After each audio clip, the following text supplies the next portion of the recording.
views expressed on this program are those of the hosts, guests, and callers, and are not necessarily those of this station, its management, or other advertisers. You're listening to Transformation Talk Radio.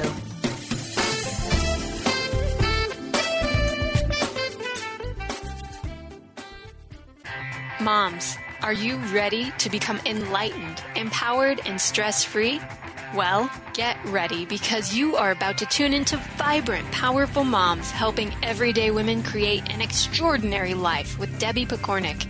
Each week, Debbie discusses topics to help you become self-aware, inspired, and on track to create the life you crave. It's time to stop settling and start thriving. And it all begins now on Transformation Talk Radio.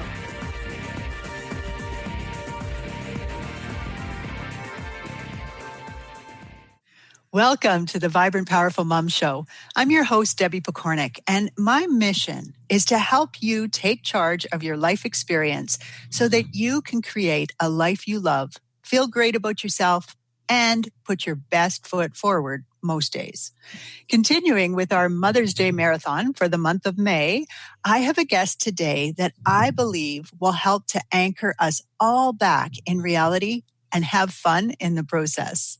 Betsy Chasse is an award-winning filmmaker. You might know some of her films like What the Bleep Do We Know, Song of the New Earth, Pregnant in America, and The Empty Womb. She's also the best-selling author of Tipping Sacred Cows, Dancing in the Unknown, and the one that I'm reading at the moment and thoroughly enjoying, It Came Out of My Vagina, Now What? So when I first started creeping Betsy to see if she'd be a good fit for the show, it's not that I'm truly a creeper, I went to her site and I found myself thoroughly enjoying the experience. She's funny, she's real, and she's totally willing to use her own experiences as proof that none of us are meant to be perfect. Today, Betsy's here to talk about giving yourself permission to say no, permission to sleep in, and to ask for help and still feel empowered. Sounds like a real gift, doesn't it? Betsy, welcome to the Vibrant Powerful Mom Show. Well, thank you for having me. Oh, I'm very excited to have you here with us today. So let's dive right into this notion that so many of us seem to experience. And that's this sense that we as moms need to show no weakness, never need help, be able to do it all. So why is it that moms feel this need to have it all together? Well, I think it's a cultural thing to start with. Think about how much information we're bombarded with, look at, on TV, on commercials and ads at school. It's everywhere. This ideal of perfect supermom having it all. And think about your own mom, and her sort of need to have it together. My mom had 6 kids. Bless that woman's soul. I don't even know how she managed 6 children. I could barely manage 2 children, right? So, yeah. And then we think about her mom. So we've got it's in our DNA. And then it's bombarded. We're bombarded with these imagery, and then it's like keeping up with life.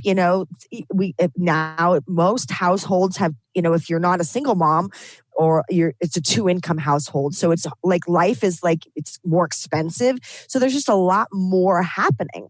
And so you want to keep up, and you want to be, you want to be in the community, and you want to be part of everything. And it's just really perpetuated mostly from our genetics and from our culture. Yes.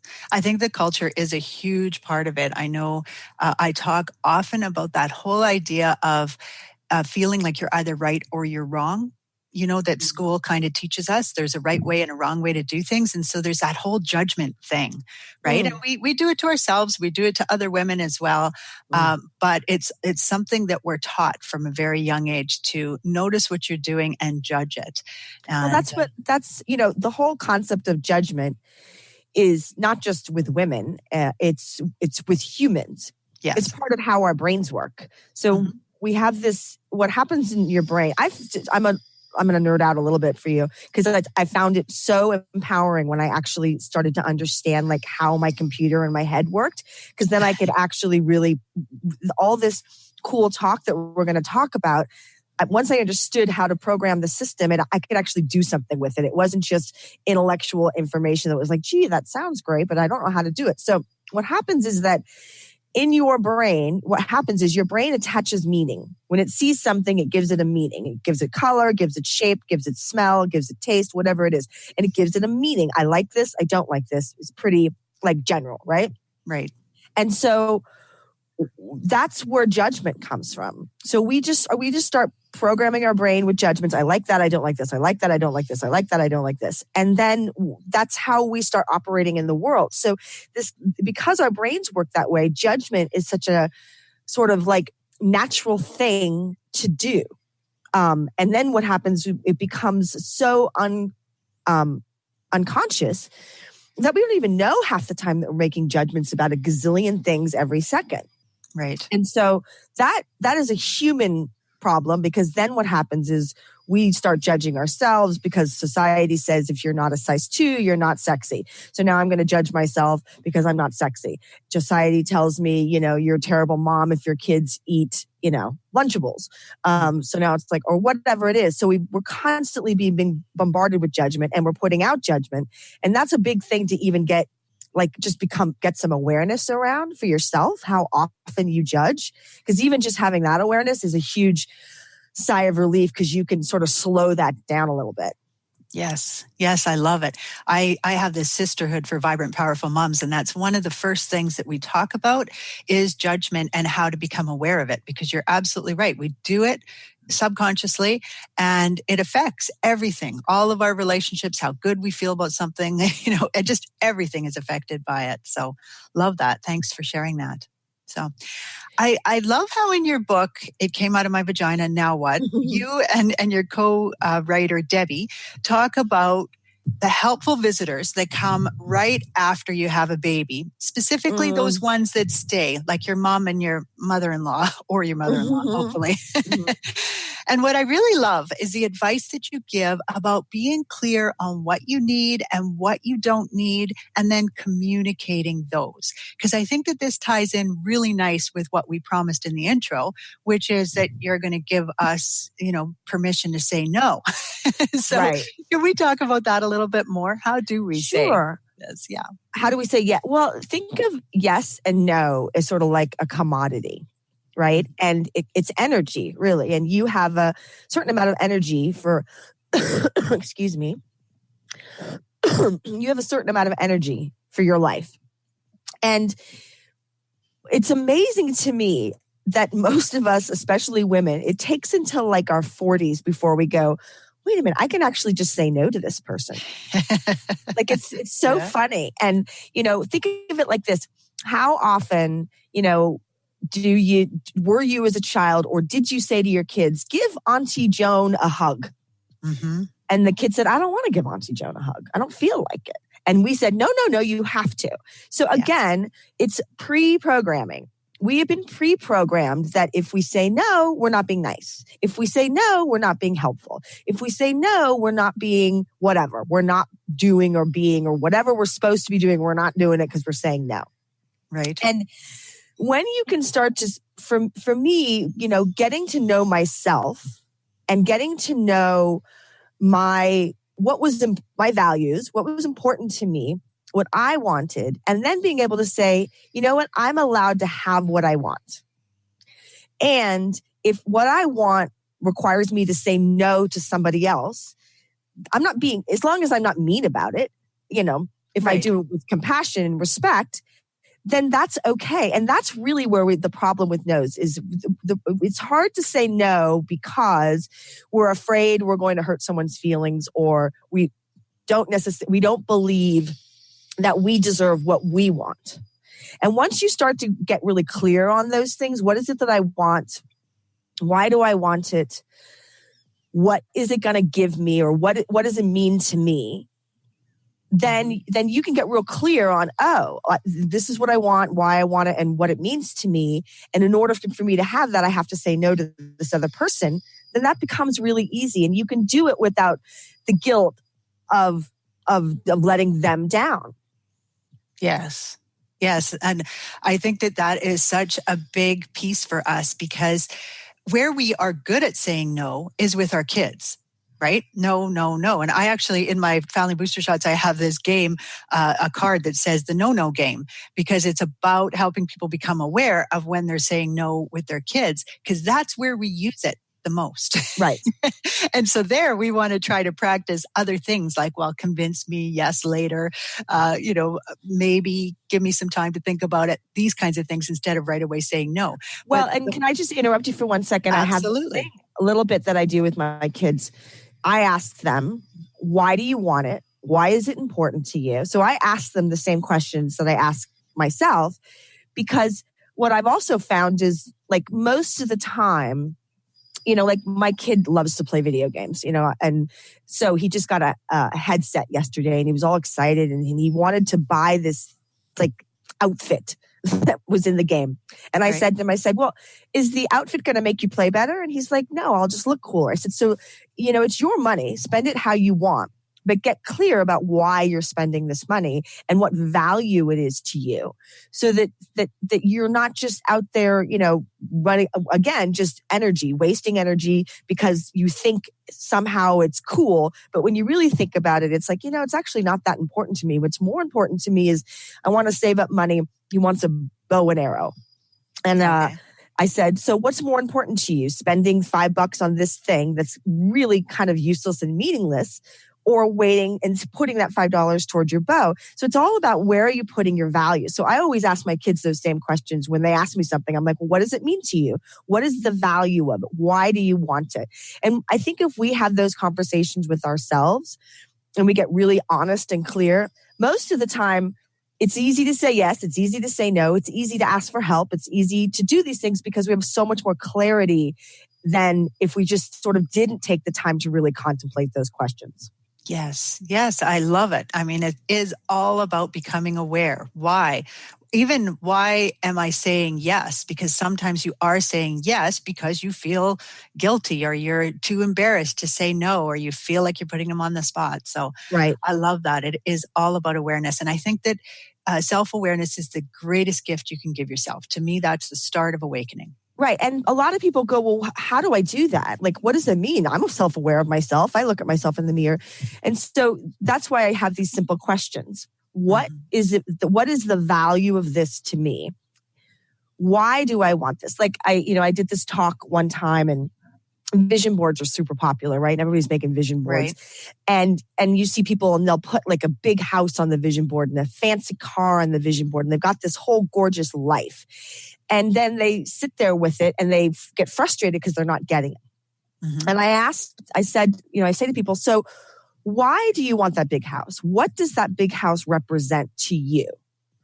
Oh, stability, success, whatever those words are. And then ask yourself, so if it's stability and success, okay, do you already have that in your life? Yes or no? So, okay, yes, then why do you need the big house? So you can sort of let go of these external attachments to the way things have to be, because that's another big problem, is that we get attached to the way things are supposed to look, and therefore we don't create space, or we don't create the opportunity to see that we already have those things. So, if you're looking at, you want a fancy car because it'll give you status, well, say to yourself, do I have status? And It's funny because if you go, well, I feel successful in my career. I'm actually doing really well. Gosh, I just got promoted last week, and yeah, the car would be fun, but it's not going to, I don't need it for that reason. And what's funny is when you get really clear on these things, that's the self-awareness, having the conversation. Why? What does it mean to me? What is it going to bring me? What will I get? What will happen if I get that? And don't I already have it, or can I get it? Can I have that experience a different way? And what's interesting is when you get clarity, oddly enough, most people, I realize, I don't really need the Mercedes. And then what's funny is then I had this very similar thing happen. I had a car. It was like a beater car.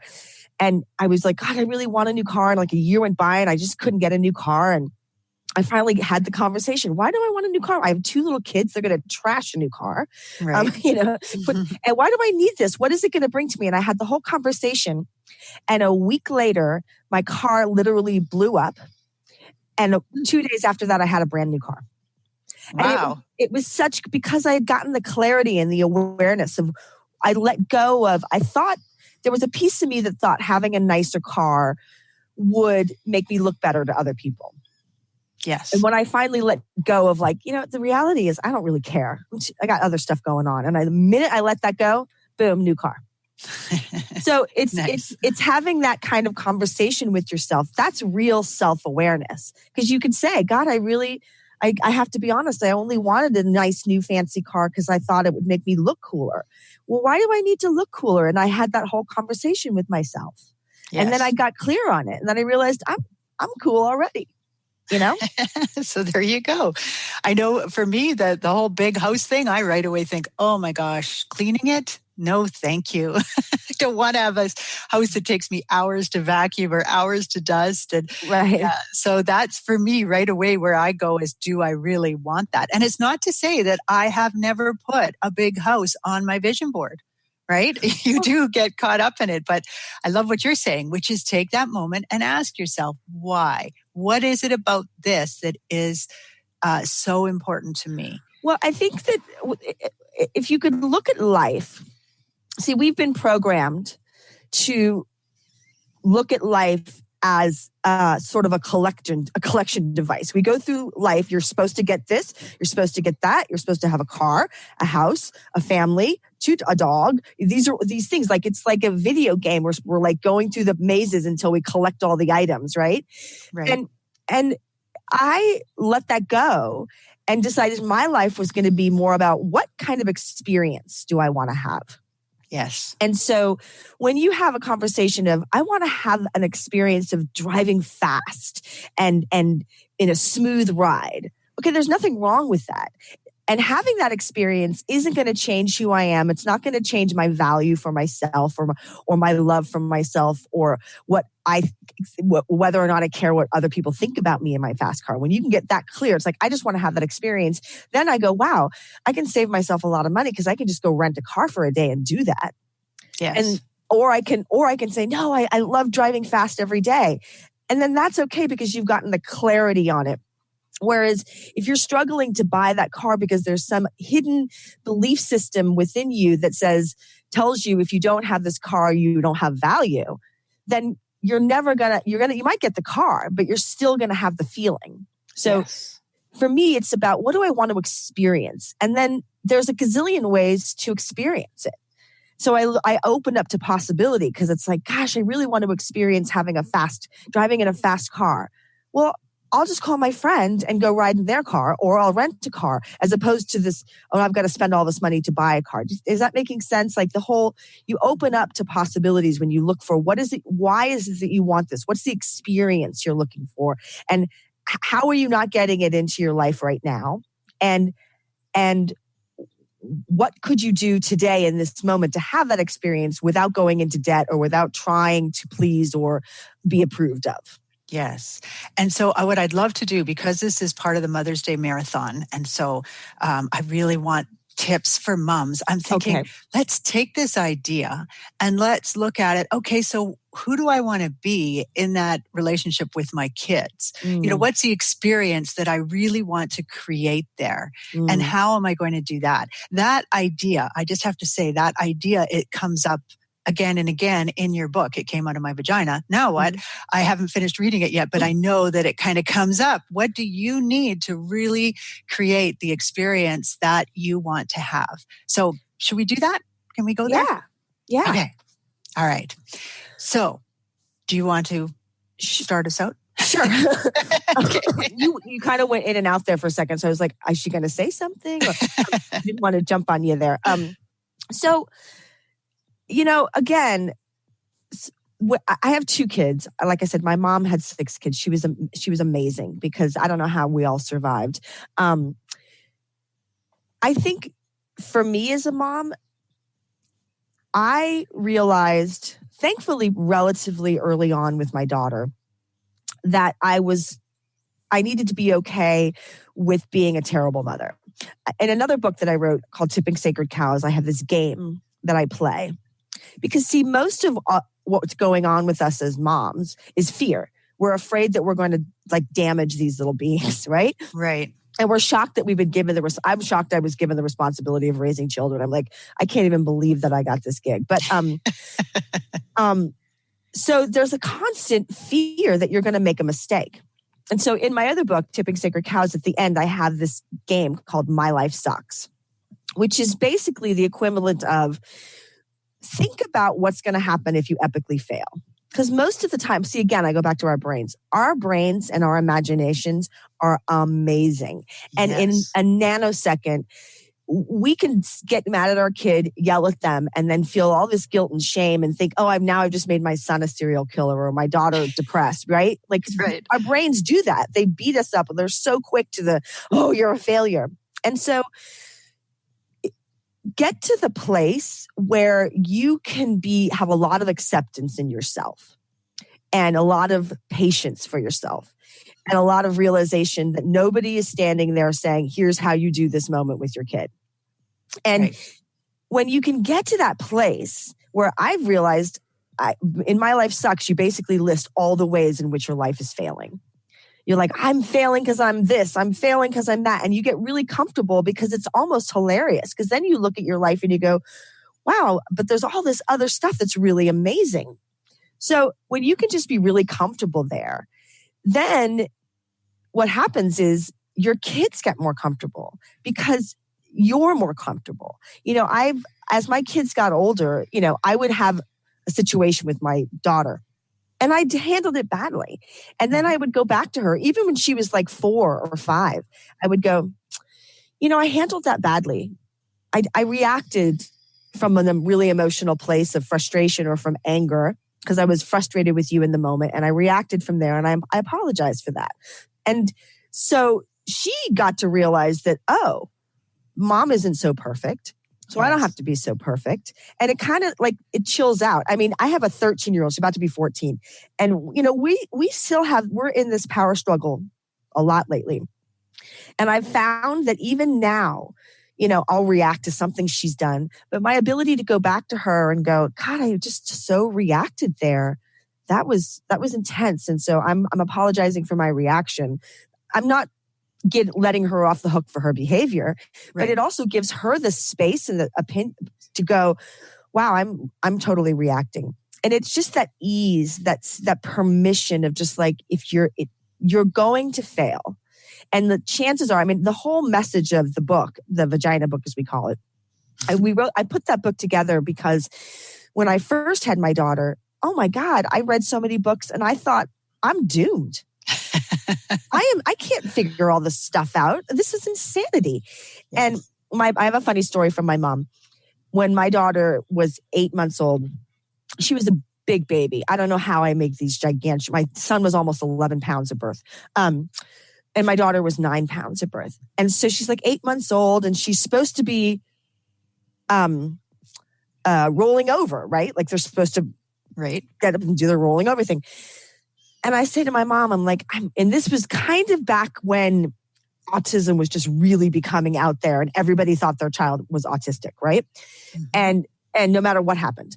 And so I call my mom and I'm like, Mom, something's wrong with Alora. She's supposed to be rolling over. She's not doing this. She's not doing this. I'm wondering if I should get her checked. What do you think? And my mom says, Betsy, you need to sit down. I think it's time I tell you something. And I said, what? And she said, Alora didn't read that book. The parenting book. Yeah. Alora does not know that she's supposed to be rolling over. She'll roll over when she's ready. Now, yes, of course, you need to pay attention. But the book, the vagina book, is sort of a counter to that. It's sort of like because we read these books, we read these blogs, we watch these videos, and we put a lot of pressure on ourselves to be like that. And the reality is a big part of the vagina book is also about conscious parenting. It's be present with your kid. And when you're connected and present and with them, they're gonna lead you more than you need to lead them. And, absolutely. that's a powerful place to be. So that's why we wrote the book with and all the funny stories, because we wanted moms to know that, guess what? Every day I fail at least 100 times. Every day. Yeah. And it's okay to make mistakes. You just need to take responsibility when you make a mistake. And that's what you were doing. So yeah. I love that. And, kids have an incredible capacity for forgiveness. Yes. So we can use that to our advantage, and we can, just let them know that, hey, I am human and I'm going to mess this up and I'm going to do the best I can to fix my part in it. But yeah, that's just the way it is. Well, and you're also teaching emotional intelligence because when I can go to my kid and say, I was really frustrated and I reacted out of frustration and anger. I let that emotion control my reaction. Mm-hmm. And I named my emotions. I defined them. I was frustrated. Right. I was angry. I was sad. And eventually, if you do that enough with your kids, they have the ability to communicate their emotions back to you. Yes. So that then a lot of the stress and anxiety of parenting goes away because you have a way to communicate with each other. And most of the time, that's where struggle happens with parents and kids. It's because absolutely there's not an ability to listen and communicate. Yes. Now, Betsy, I have to cut you off, and I'm very sad that I have to do that. But we are out of time. This time just zoomed on by. So if our listeners like me want more of Betsy's words of wisdom, there are plenty of ways that you can do that. And on the blog that is attached to this interview, you will find them all there. So she has a radical dating series that you can find at allrightnow.com.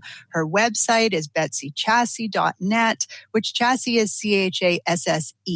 Just in case you're trying to Google her. She's got all those films. She's got those books. I strongly recommend that if you are a new mom or about to have a child, that you pick up a copy of It Came Out of My Vagina, Now What? And just enjoy looking at all the incredible resources this woman has, because they are wonderful. I love the sense of humor. So, Betsy, thank you so much for joining us today and helping us with this Mother's Day Marathon. I really appreciate all that you shared. Thank you to our listeners for tuning into our show. I appreciate your time, your enthusiasm, and especially your efforts in spreading the word. A real quick reminder, if you haven't been to my website yet, empoweringenergy.com, you want to get there before the end of May to pick up your Mother's Day gift. With much respect for you and the journey you are on, this is Debbie Pokornik and her guest, Betsy Chasse, wishing you a vibrant and powerful day. You've been listening to Vibrant, Powerful Moms with host Debbie Pokornik. If you've enjoyed this show, please give us a shout out and leave us a positive review. To find out more about Debbie and her sisterhood of Vibrant, Powerful Moms, visit empoweringenergy.com. That's empowering with letters NRG.com.